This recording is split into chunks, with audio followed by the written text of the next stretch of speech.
Juan, 11 kabanata. May isang taong nagngangalang Lazaro na nagkasakit.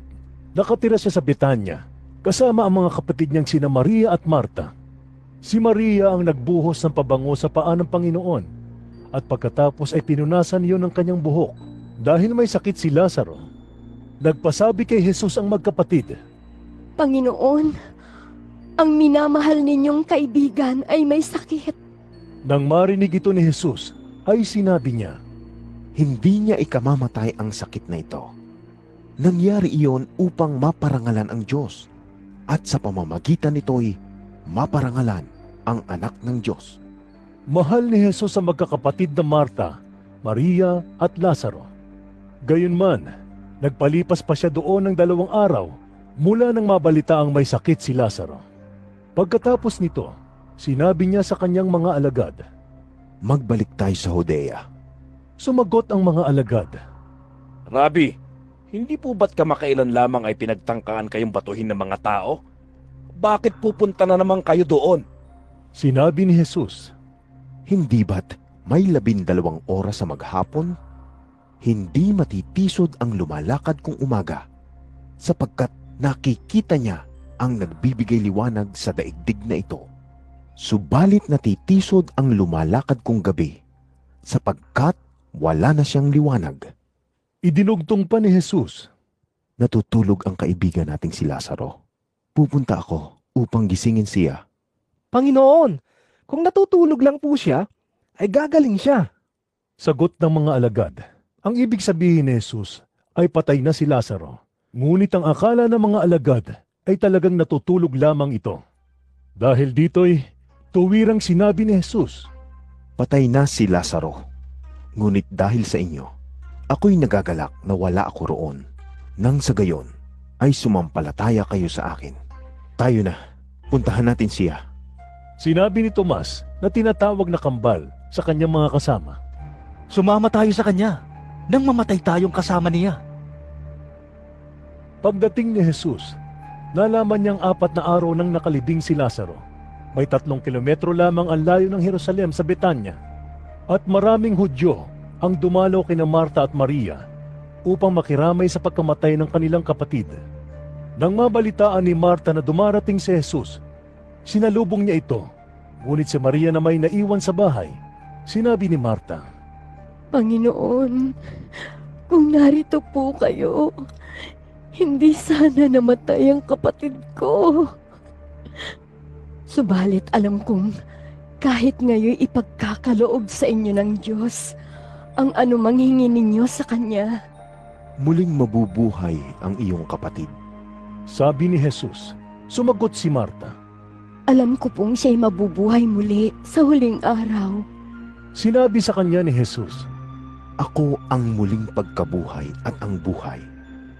Ang sino mang sumasampalataya sa akin, kahit mamatay, ay muling mabubuhay.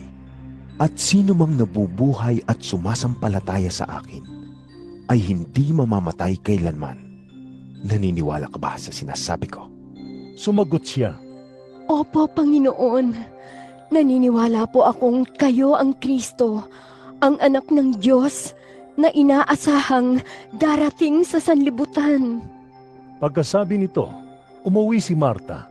Tinawag niya si Maria at binulungan. Naririto na ang guro at ipinapatawag ka.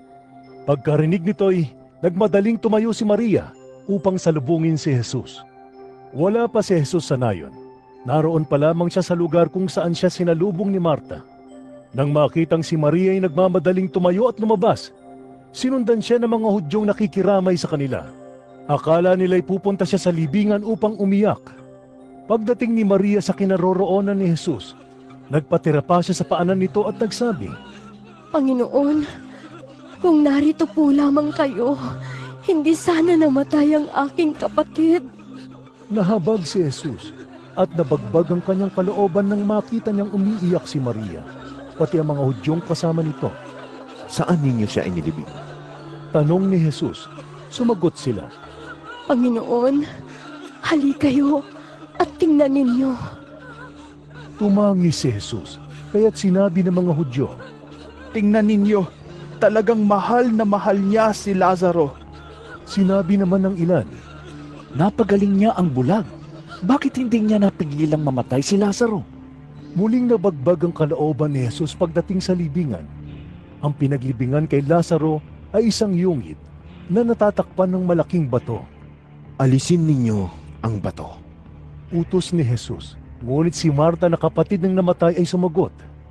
Panginoon, nangangamoy na po siya ngayon. 4 na araw na siyang patay. Sinabi ni Jesus, Hindi ba't sinabi ko sa iyo na kung sasampalataya ka, ay makikita mo ang kaluwalhatian ng Diyos? kaya't inalis nila ang bato.